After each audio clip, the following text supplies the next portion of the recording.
Hi everyone, welcome back to my English distance learning episodes. Today, before starting a new lesson, we're going to revise some vocabulary related to unit number 8, brain drain. It's kind of fill in the blanks exercise. Number 2, we are going to have a new lesson, as I said, it's about concession. We're going to learn some connectors how to improve our written and spoken English. Right. First, let's start with review and then we're going to begin our new lesson.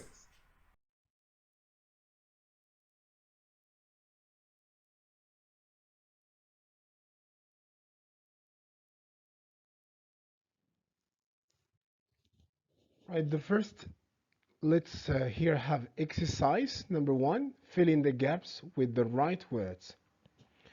For the list, developing, conditions, drain, flight, salaries, home, developed, qualified, opportunity. So among these words, there are some words are odd, but we are going to use the maximum of words. Sentence number 1 says, brain is the immigration of individuals with technical skills or knowledge, normally due to conflict, lack of, and political instability. So in this sentence, there are two gaps. Think of which word is suitable for number 1 and which one is suitable for number 2. Second sentence, a lot of countries are facing the challenge of human capital. Again, in this sentence, there are two gaps. The first blank, what do you think which word is very appropriate? And which one is appropriate for the second? Let's move. Number 3, one way to deal with this problem is to provide high and good working to encourage them stay in their country. This time there are 3 gaps, not like in number 1, number 2. Now think and we correct. But please, you press pause so you can think before listening to the correction. For the answers, the correction is as follows. Dear students, let's check your answers. Let's check all together. Number 1, yeah, good job. It's quite clear, brain drain, because it's the only word which is suitable and appropriate for number 1, brain drain. And second one, lack of opportunity. Okay, great job. Now let's see number 2. What do you think? Yes, that's correct. A lot of developing countries. When I say developing, Morocco is a developing country. Brazil is a developing country. And another category of countries is developed countries, and before that there are some underdeveloped countries. So developing countries means countries of the third world. So a lot of countries are facing the challenge of human capital. Capital what? Yes, say it again. Awesome. That's fantastic. Good. Capital flight.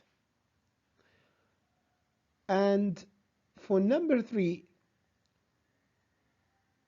the first blank, the right word is salaries. Yes, great job. One way to deal with this problem is to provide high salaries and, of course, good working conditions to encourage them stay in their home country. Great job. So this is the correction, and this is kind of review, quick review of vocabulary already learned in unit number 8 related to brain drain. Let's move to this. Now let's begin our new lesson today. Do you ever feel confused when you hear the word concession? You don't know what is concession? So this is what we are going to do today. We are going to try to link between sentences, between ideas that are juxtaposed or contradictory, and by linking those sentences, we're going to see so many, let's say, hints how to improve our speaking and our writing too. So we're going to begin with three or have three categories of connectors, but they are all the same, expressing concession. So simply put, let me just say it in Arabic. Concession is what? Is when we say الاستدراك كأسلوب في البلاغ. الاستدراك, and in simply say بالرغم من أو رغم أن, etc. It's the same. In French, malgré, but in English we have many words. We are going to talk about however, yet, nevertheless, nonetheless. We are also going to speak about though, even though, and although. And last, the third category is about despite, in spite of. So let's start having some examples, then practice. Right. First question is, what is concession? The answer is that a concession might be understood as contradiction of two situations or two sentences. If a student spent a lot of time preparing for the test, everyone will say he or she will get a good grade. That's quite normal. This is the expectation.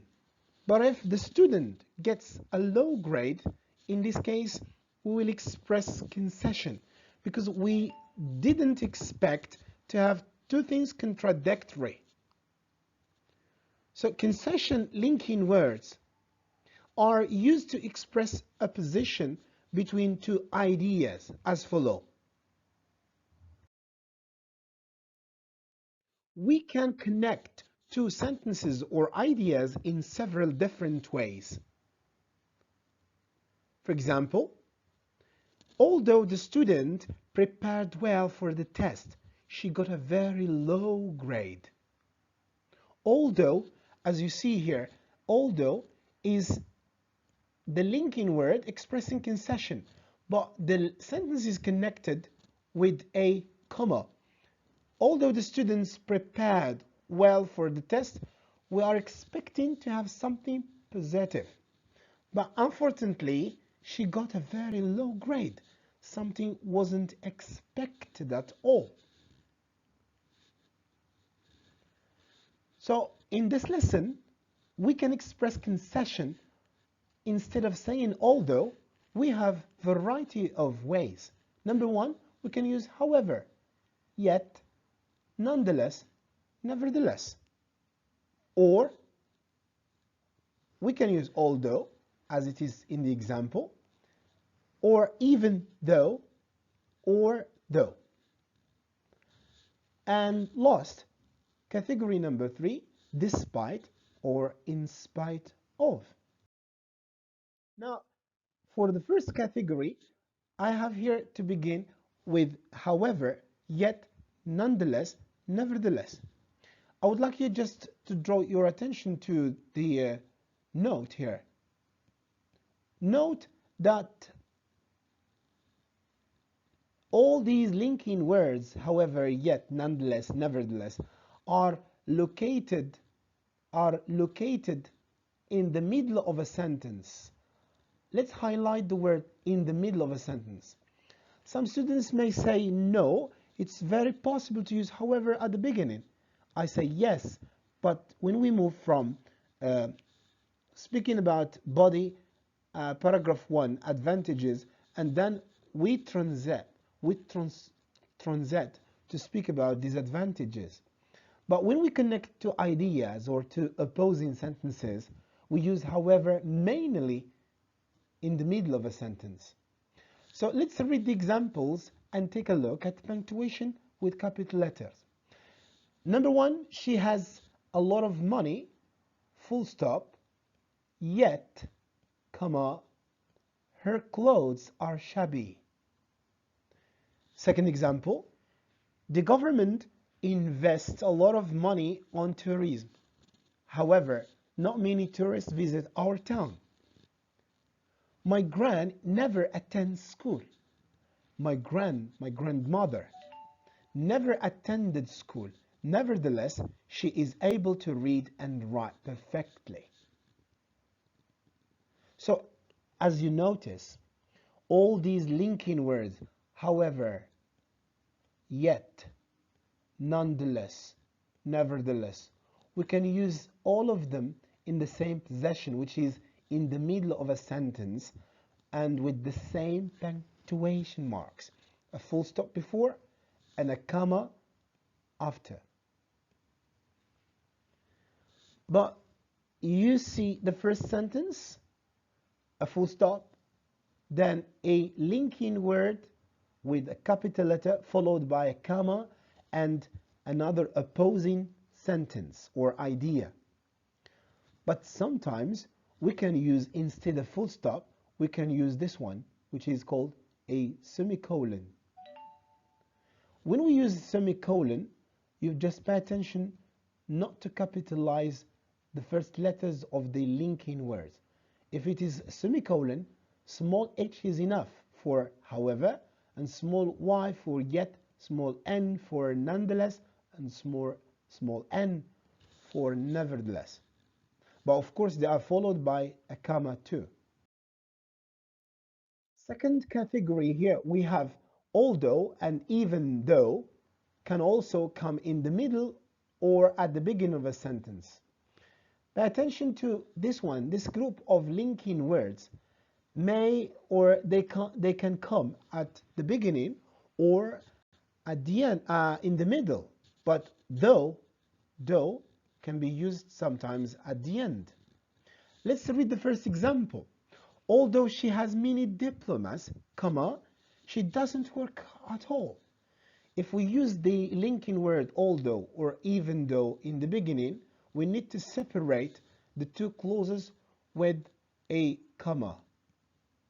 We separate the two, let's say, sentences or clauses with a comma, as it is clear here. Even though she never attended school, she can read perfectly. Hamid was not offered a better position, though he did a great job.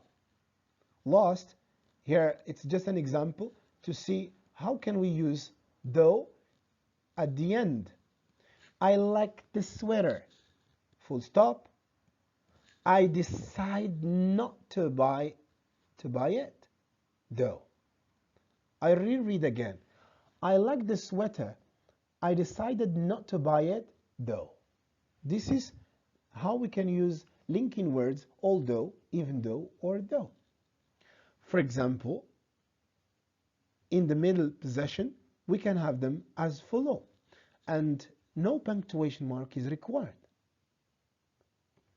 But in the other position, though is used before or after a comma. Sorry. If they are used in the beginning, although, even though, and though with capital letters, of course, we need to separate the two sentences with a comma. Here is despite and in spite of, which can be used either at the beginning or in the middle of a sentence. Take a look. Despite is followed by gerund or followed by noun. Despite spending much time at work, working women are able to perfectly manage their households. Another example, despite the pain in his leg, he completed the marathon. Let's move to second one, in spite of. In spite of our efforts, we lost the match. In spite of the rain, we went out. Here, as you see, in spite of is followed by a noun. and it is followed also by another noun. Or sometimes we can use the fact that plus subject plus verb plus complement. In spite of the fact that it was raining, we went out. Simply, when we begin with despite or in spite, we can use a comma to separate the two clauses. I have just forgotten one here, but we just put a comma here. Despite the pain in his leg, he completed the marathon. Last case is that we can also have in spite of plus gerund. In spite of having careful plans, comma, a lot of things went wrong. They may be used at the beginning, and we separate the two clauses with a comma, and they are here called linking words with prepositions, despite or in spite of. Another one is that the position can be in the middle, but here there is no comma, and of course the same, despite and in spite are followed by gerund or by noun, or sometimes we can use the fact that. It's time for practice now. Rewrite the following using the given linking words. I'll show you the exercise. You've got some 7 sentences. You'll write first, second, third, fourth, fifth, sixth, and seventh sentence as homework. Do it on your exercise notebook and send me the feedback. Then I will correct you. You can screen the picture or the slide and send me your answers. Then I will return back the feedback. Take care. Your attention.